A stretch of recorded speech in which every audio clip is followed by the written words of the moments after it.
welcome to this week's edition of TRP News.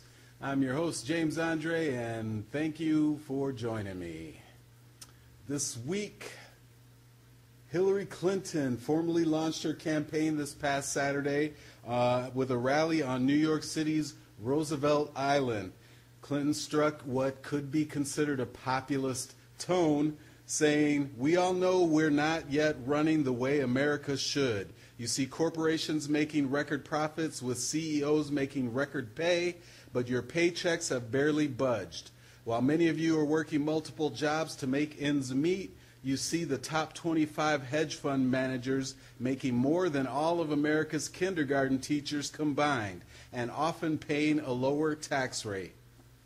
Clinton also promised to, quote, "rewrite the tax code so it rewards hard work and investments here at home, not quick trades or stashing profits overseas.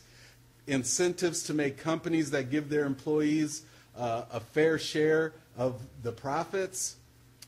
Incentives to companies that give their employees a fair share of the profits, and to make America the clean energy superpower of the 21st century. Referring to how the office of president tends to age the office holders, Clinton said, "You won't see my hair turn white in the White House. I've been coloring it for years." We'll be hearing more of the gist of her remarks in the weeks to follow, and so as typical, most of the reporting on Clinton's remarks have been on her remarks on Sunday, not Saturday at the rally. On Sunday, she said in regard to the vote in the House of Representatives Friday on TPA and TAA, that the president should listen and work with his allies in Congress, starting with Nancy Pelosi, to make sure we get the best, strongest deal possible. And so these reporting on her remarks about that vote overshadowed all the things she had to say at her rally. And in typical hyperbolic news reporting fashion, the remarks were characterized variously as siding with Pelosi, a snub towards the president, and a break from the president. Meanwhile, Clinton campaign representatives described the legislative maneuvering over TPA or fast track, as it's known, as inside baseball, which is exactly what I think it is. So Clinton announcing her rally, announcing her campaign, or kicking off her campaign this past Saturday. She had a lot to say, a lot of populist messages, a lot of things I think progressives will like to hear, but most of those remarks were overshadowed by, of course, the Trans-Pacific Partnership and the vote in the House of Representatives on the Trade Promotion Authority, which was attached to the Trade Adjustment Assistance Bill. So that brings us to the vote last Friday, and unfortunately we saw a lot of hyperbole and overreaction from the lightly informed. TPA and thus TPP were widely described as dead, blocked, rejected, shot down, and a stunning blow for the president. A lot of overheated rhetoric when it comes to this, and it continues. I've been saying from the beginning, overblown and misguided are the two words that most apply to President Obama's initiative on the Trans-Pacific Partnership, and last Friday was no exception. Lost in the continual misinformation over TPP, the Trans-Pacific Partnership, is the fact that the Trade Promotion Authority, or Fast Track, actually passed the House. So while you're on Facebook and other social media and everyone's saying, hooray, TPP is dead, the Fast Track is dead, no, it actually passed. So this is, I've been going on and on about this, misguided, misinformed, and there's just another glaring example of how the people just really don't understand what's happening. They don't understand their government. They don't understand what is happening with TPA or even the TPP. And, your Facebook feeds were clear evidence of that as people heralded to you that the Trade Promotion Authority was dead. No, it's not dead. It actually passed. Now, what has happened is that in a parliamentary procedure, part of the agreement is that the Senate sent the fast-track legislation to the House of Representatives, and attached to it was the legislation for TAA. It was TAA, Trade Adjustment Assistance, which is basically a law that sets up a fund to help groups of people who are negatively affected by any trade deal that happens to go down. So these people can get together and they can show evidence that they've been negatively impacted by a trade deal, and they can get some form of compensation, retraining, assistance, or something like that. So what has happened is that TAA and TPA, Fast Track, were attached together in the Senate and sent to the House. And a lot of people are pointing to Nancy Pelosi as blocking TPA, the Fast Track, and what they did is they used TAA, the Trade Adjustment Assistance Act, as a method because it's attached. So even though Fast Track passed, it can't move forward because of the parliamentary nature, the nature of the legislation as it was presented to the House of Representatives. So TAA, the Trade Adjustment Assistance, was voted down, while Fast Track, TPA, was actually passed. But due to parliamentary nature, the nature of the legislation, the Fast Track cannot move forward until the TAA does. Now, what is happening is that there's two options. This entire package can go to conference, and that's where legislation from the House of Representatives and the Senate is reconciled, so that you have, instead of having two versions of a law, you have one version, and then that is what's sent to the president. Or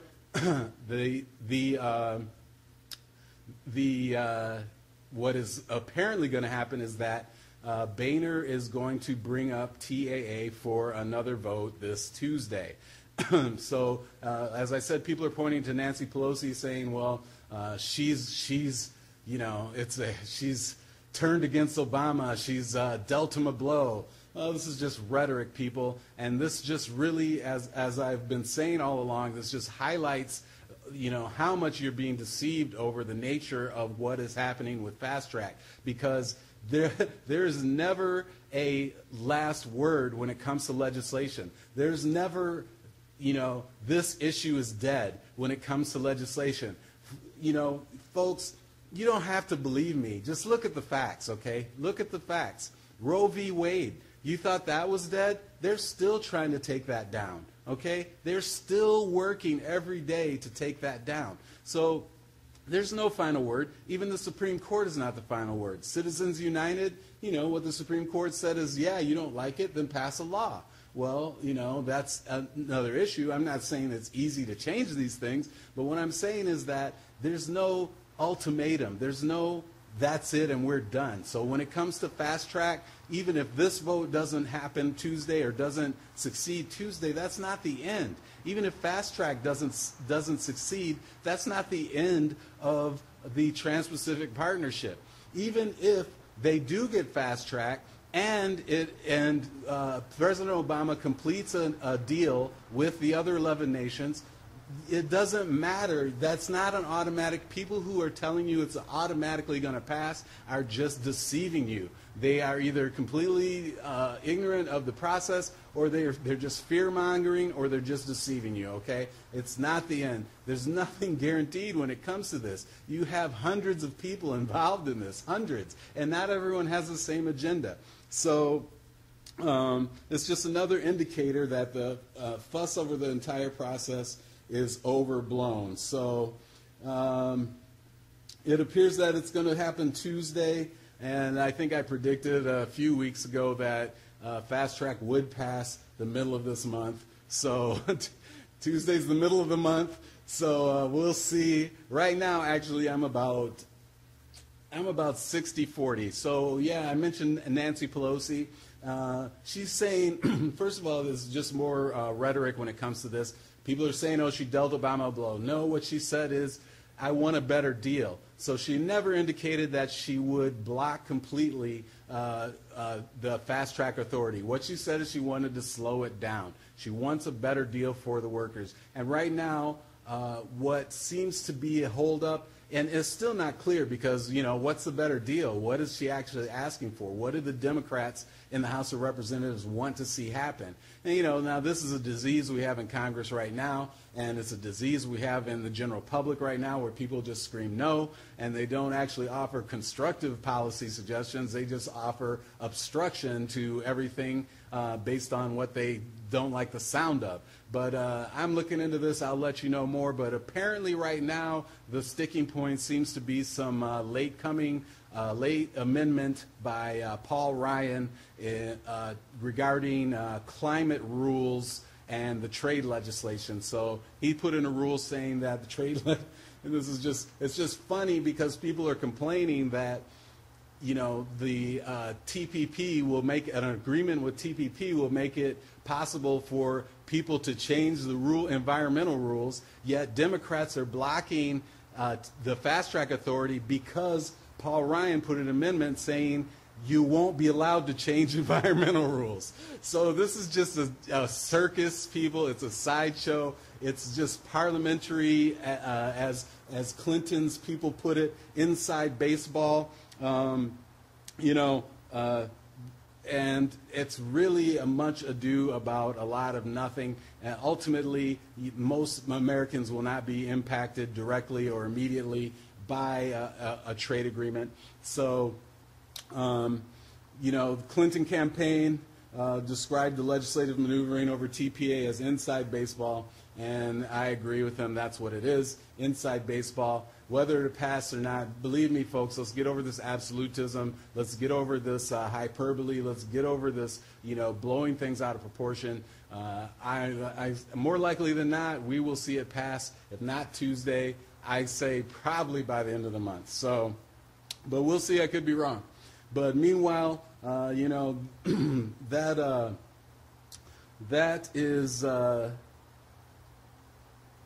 remains to be seen. And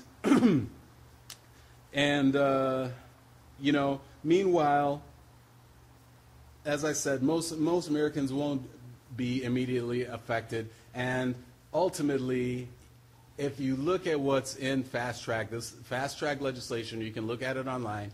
It outlines exactly what the negotiating points are for the Trans-Pacific Partnership. Now, most Americans will not be immediately affected and probably not even notice the impact of the Trans-Pacific Partnership. And in fact, there might be a net positive effect globally when it comes to the environment and labor. That's my take on it. A lot of people, I've already told you, don't agree with me. They think I'm shilling for corporations or for President Obama.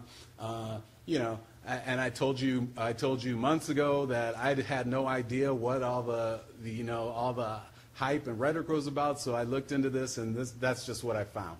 So that's where I'm at on that. But meanwhile, while everyone's getting hyped about this nonsense, this parliamentary nonsense in Congress, major policy issues go unaddressed.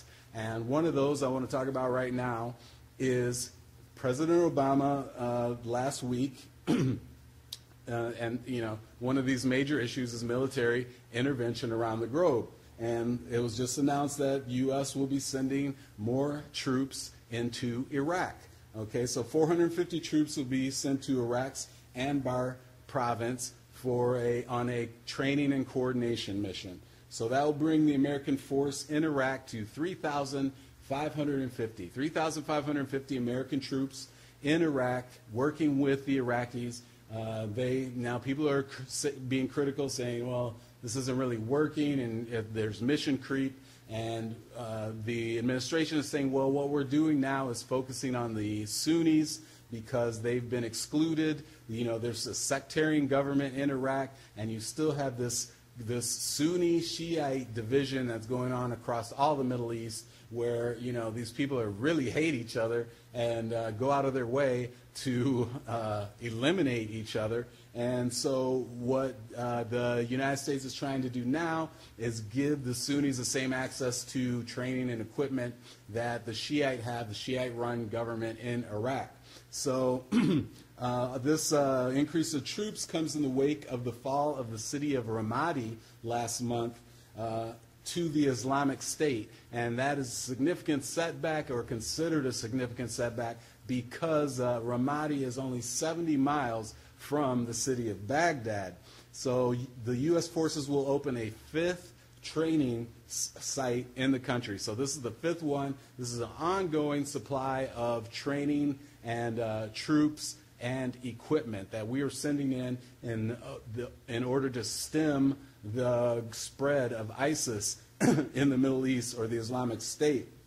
So even last week now, an American fighting with Kurdish forces against the Islamic State in Syria was killed. So now we actually have American troops. Now, he was fighting in Syria, so we're fighting on several different fronts. We're supporting Saudi Arabia, also in Yemen. We're fighting in Syria. We're not technically fighting, but we have troops there, and we also have troops in Iraq. So, as well as, I believe, a couple of places in Africa. So this American soldier was killed fighting with the Kurds, and so while many in Congress criticize the administration, and there's plenty of criticism going around for sending troops while lacking an overall strategy, there's still no legislation or even a willingness from Congress to play any part in oversight. So Congress had the opportunity to vote on an amendment that was attached to the Defense Appropriations Bill that would have forced lawmakers to take action and authorize the war against the Islamic State, and that amendment failed to pass. So someone tried to get Congress, one of the representatives tried to get Congress to act, and Congress just turned away from that, okay? So Congress is the only branch of government that can authorize war, and for 10 months now the United States has been fighting a war against the Islamic State, and they have refused to take up any legislation in that regard. And this is, as I told you before a couple of weeks ago, this is despite the administration asking them to weigh in, asking them to pass authorization legislation to get involved. You know, of course, when the administration engages in a military conflict, they want to make sure everyone's on board. It just, if nothing else, looks better, and you know, Congress is not having it. So Representative Adam Schiff of California proposed the failed amendment, and he said on the floor, quote, "If this is worth fighting ISIS, and I believe it is, it's worth having Congress do its job. If we're going to ask our service members to risk their lives, we ought to have the courage ourselves to take a vote on this war." So while we're sending more troops into harm's way around the world, and most people are what most people are concerned about in Congress, if they're concerned about Congress at all, is whether the president's going to be able to negotiate a trade deal. So we have people with, you know, their lives on the line, people dying in foreign countries over a war that's yet to be authorized by the Congress of the United States.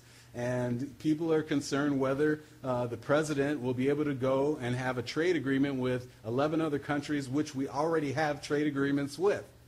So again, folks, I'm just telling you that this stuff is a distraction. This trade deal is a distraction. We're getting distracted by the issue of the day. And let me tell you, domestic policy, foreign policy, these are issues that are really significant and really important.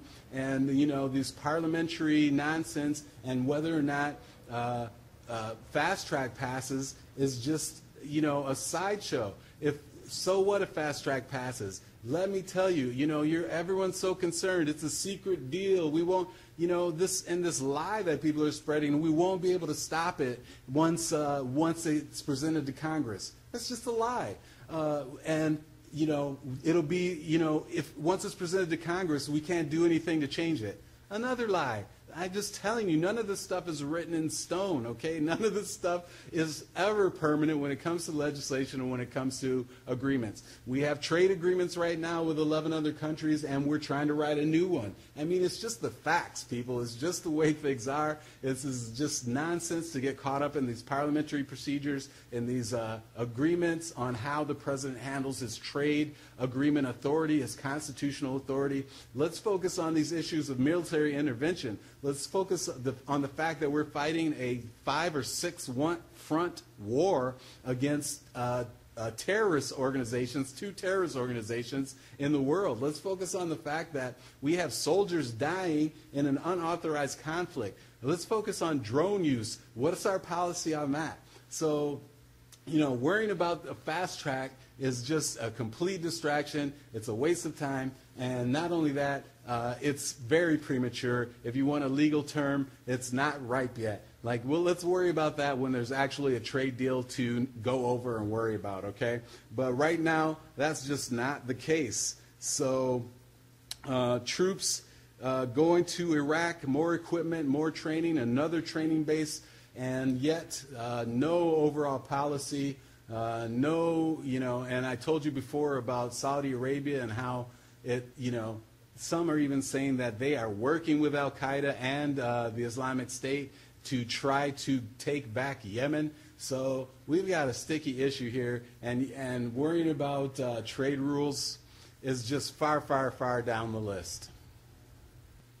Okay, and that brings me to an issue I wanted to talk about that also has been in the news this past week. If you've watched these episodes in the past and you've watched this entire episode, it's probably pretty clear to you that one of my big things is people getting distracted by minutia or the issue of the day and not really paying attention to the important things or focusing on the information that they really need in order to make good decisions about their government and their society. So one of the things that I just noticed this past week, and it's just to me it just illustrates how easily the public is distracted and how misguided they can be, or we all can be, about important issues.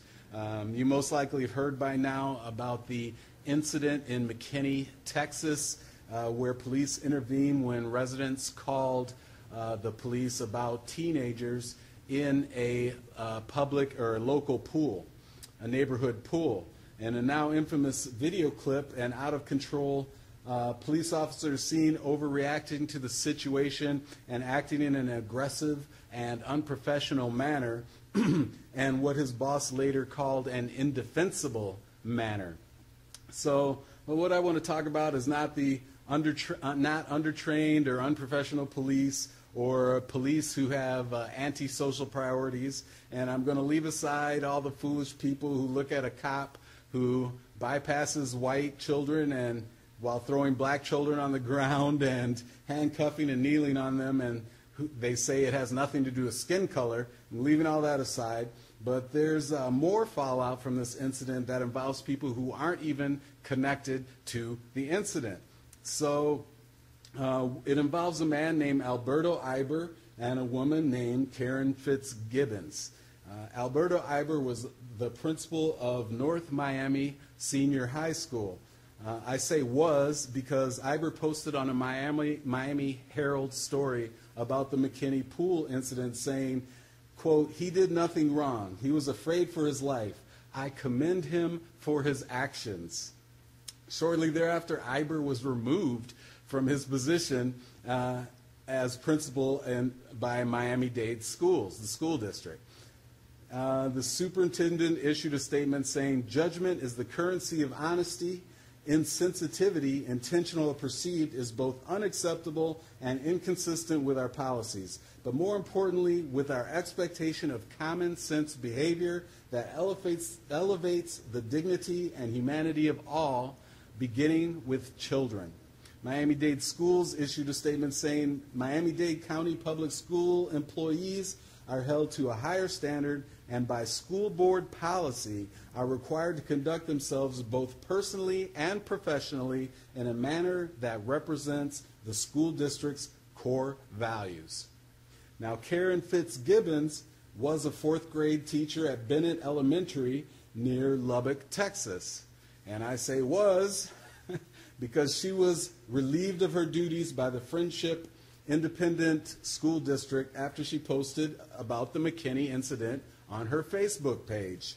In the post, she referred to the blacks and racial tension, and said, quote, "I'm almost to the point of wanting them all segregated on one side of the town so they can hurt each other and leave the innocent people alone. Maybe the 50s and 60s were really onto something."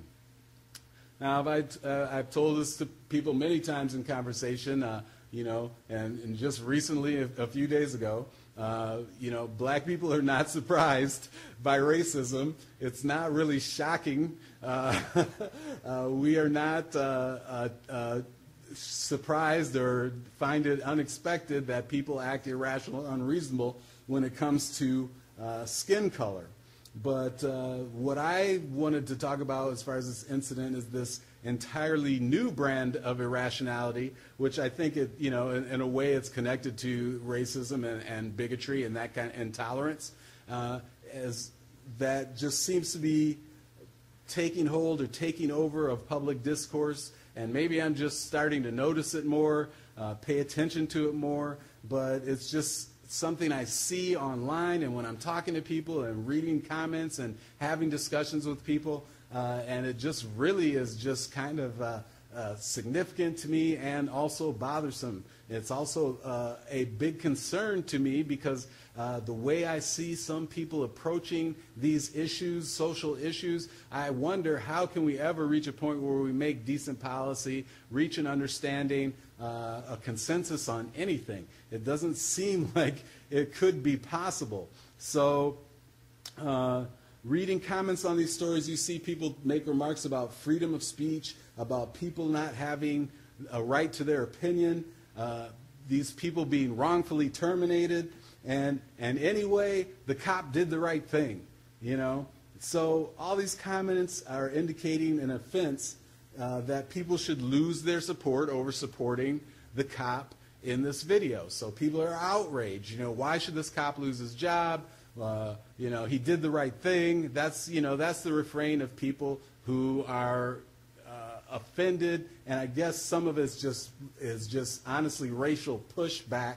They don't want black people standing up for their rights, for proper professional treatment from public servants, and so I think part of this irrationality, in part, is just them not wanting to accept anything that black people say is wrong or shouldn't happen. But the other part I see going on when there's issues that have nothing to do with race. For example, and I'm going to harp on this a little bit more, is the Trans-Pacific Partnership or trade deals or any other legislation that people get up in arms about and they don't understand the full consequences of it. So these people are indicating offense, and the problem is he was the only officer out of many officers on the scene to react that way. And there's an article I saw the other day where this guy classifies it as the Guardian style of policing versus the Warrior style of policing. And the Guardian, he says, if you look at that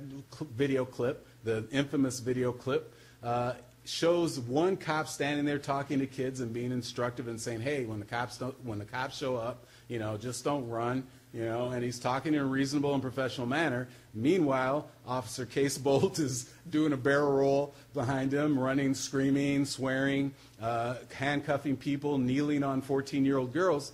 And this ex-police officer or law enforcement agent describes that as the Warrior style of policing, and he says that the Warrior demands control and will enforce it using force if necessary. So, these people are getting offended about this circumstance and the fact that, of course, now Officer Casebolt has resigned, and they are saying, why should he lose his job? I'm tired of this. People are making it racial. But the other police on the scene didn't act the way he acted. No one else did. And I think there might have been 8 or 10 cops on the scene. And then, a few days after the incident, his own boss called his actions indefensible. He's out of control. These are the words of his employer, the person responsible for his behavior. And as far as the educators, both school districts indicated that Iber and Fitzgibbons had violated district policies when they made their posts on social media. So they had an agreement when they became employees of these school districts that they wouldn't do this sort of thing. So they didn't live up to their agreement. The Officer Casebolt didn't live up to his agreement. These are what the authorities who are responsible for these people are telling us, okay? The authorities who are directly involved in this matter say these people violated their responsibilities. Officer Casebolt's actions were indefensible and out of control. Iber's actions did not live up to the policies of Miami-Dade schools, and Fitzgibbon's actions were a direct violation of the policies of Friendship School District. So that's what the people, the actual authorities on the matter say of each of these people, that they were all in the wrong. And these people are now coming on social media or having debates wherever in public saying that it's wrong that they're losing their positions. It's wrong that they had to resign. No, they were wrong to begin with. So to me, it's part and parcel of a serious intellectual devolution. It's this idea that the facts don't matter anymore. It's the denigration of authority, of knowledge, and expertise. So here are the authorities directly involved, directly responsible, directly in the know, telling you these guys screwed up, and you want to come and be out, not even just disagree, but you're outraged that they have to suffer consequences for their misbehavior.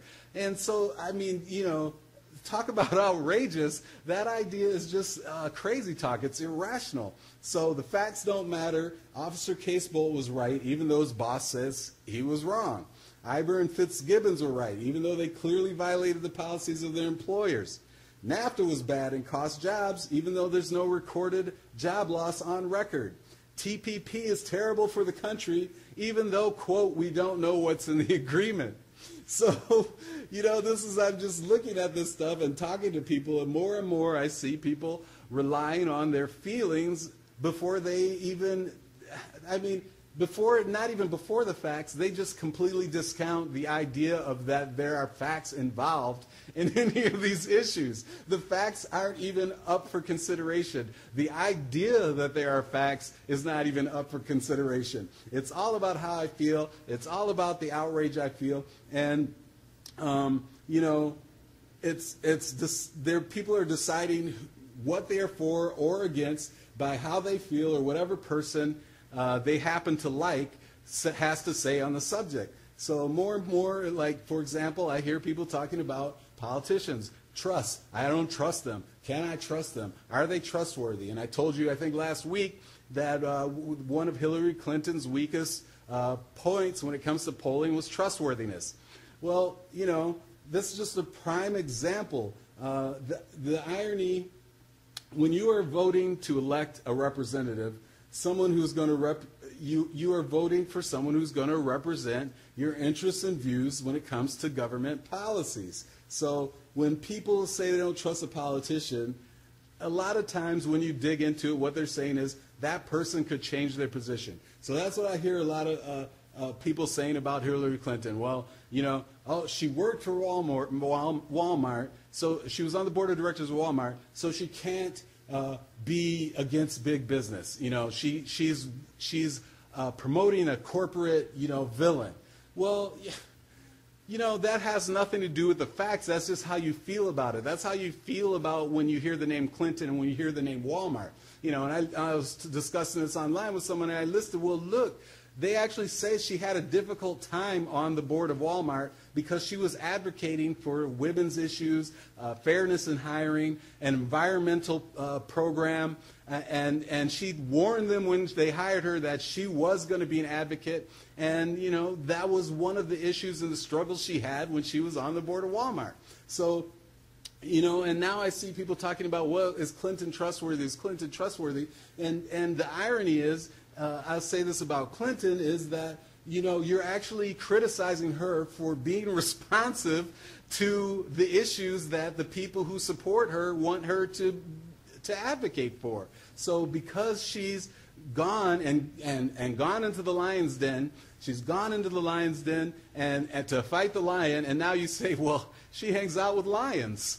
I mean, it's crazy. And now you got people who are talking, you know, and I've told you before, you know, Bernie Sanders, great. Elizabeth Warren, great. But I'll tell you, there's a lot of false and deceiving rhetoric when it comes to certain things. A lot of politicians do it, and especially when it comes to TPP. There's a lot of deception going on, and I just find it just terribly ironic that two of the most honest people, Hillary Clinton and Barack Obama, are being painted continually in media as two of the most dishonest people in politics. It's crazy and it's ridiculous, okay? So, you know, Clinton's being attacked for listening to people who will vote for her and advocating for the policies she wants. So that's what you want in a politician, people. It's not about trust. It's about responsiveness. It's about someone who's going to listen and represent you. So if you vote for Hillary Clinton and you say this is what's important, that's what she should be advocating for. Not just go off and be hard-headed and closed-minded and go by what she feels. You know what I'm saying? She's got to go by what's good for her constituency and the issues that her constituents think are important. So we can't base policy on emotion or how we feel. That's how climate change deniers do it. That's how supply-side economists do it. We think it's going to be good. We don't need to worry about the climate. Yeah, sure, the money will trickle down. It's just pie in the sky. It's not rational thinking because we have evidence. We know the facts, people. The facts are that it doesn't work. The climate is changing. Supply side never trickles down. It just goes in people's pockets. So we have to take an objective look at the facts and elect people who will be responsive and open-minded. We have to respect expertise and respect authority where it's warranted. That's not blind respect. It's not blind obedience, but it's respect for actual people who know what they're doing and who are authoritative when it comes to their area that they oversee. So we can't allow the Tuohyism of America. Now, that's a Ayn Rand Fountainhead reference, so you can look that up, and it's my own little made-up word. But I see it happening all the time. You know, if you love Tui, then I see that's where this country is going. You know, so the Fountainhead is relevant, and I'm not an advocate for Ayn Rand's ideology. And I'll tell you, just like I'm not an advocate for Big Brother's ideology, but 1984 is relevant too. So we have to be vigilant about this, folks. We have to look at the facts. We have to not base our assessments of policy and governance on emotion. And I'll tell you the same thing, one thing I'm hearing too. Well, if the Republicans are for it, that tells me everything I need to know. Come on, people. That tells you nothing. It tells you absolutely nothing. Republicans are for water and air. Maybe not clean water and air, but they like to drink water and they like to breathe air. So are you going to advocate against that? It doesn't make sense, people. And looking for these shorthand ways of dealing with this, as I said before, is just lazy and it's counterproductive. Name calling, bashing. Oh, that brings me to, I guess, it's going to be the last thing I talk about here is, you know, stop focusing on these people who are doing this crazy stuff. Stop focusing on, oh, how bad the Republicans are. Stop focusing on, you know, you want to talk about the Trans-Pacific Partnership. Well, what does NAFTA really have to do with it? What does Korea really have to do with it? The issue is what is in this agreement. So stop stop filling your news feeds, stop filling your social media posts with negativity, with bashing other people, with coming down on other people. I don't care who it is. You know what? Listen, you're giving Rand Paul, you're giving Ann Coulter, you're giving Paul Ryan, you're giving John Boehner, these people space in your mental space, in your social media, and you're saying that they're so terrible. Well, why are you promoting them? So, you know, let's really focus. Let's focus on the information that matters, the information that will help us to make good decisions. Let's focus on the facts. Let's be rational about what's happening. Let's not just cheerlead, and let's not be lazy and rely on someone else to tell us what's good or bad. Let's demand the facts, you know. it's not enough to say this is going to grease the skids and it's a corporate takeover. Those terms are meaningless. It doesn't mean anything. How is it a corporate takeover? Just ask for an explanation when you're dealing with this stuff. Ask for more than just rhetoric and hype and hyperbole.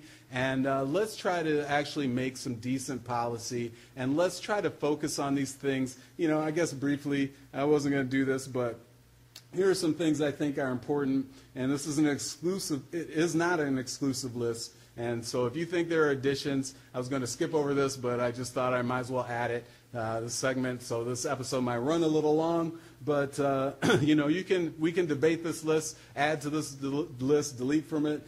You can let me know in the comments or by email or on Facebook. But I talk a lot about distractions, and I talk a lot about people focusing on what's important. So I just thought that after all that going on about that and ranting about that this episode, I'll just add this back in even though I cut it.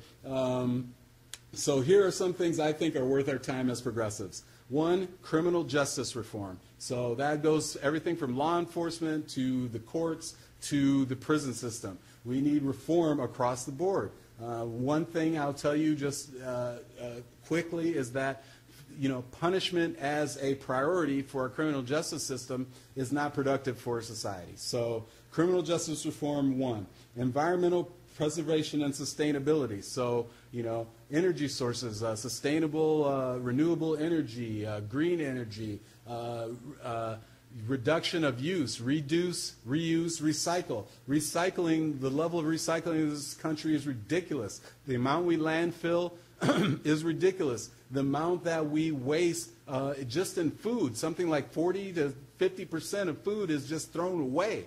So right there, that's huge, huge issue.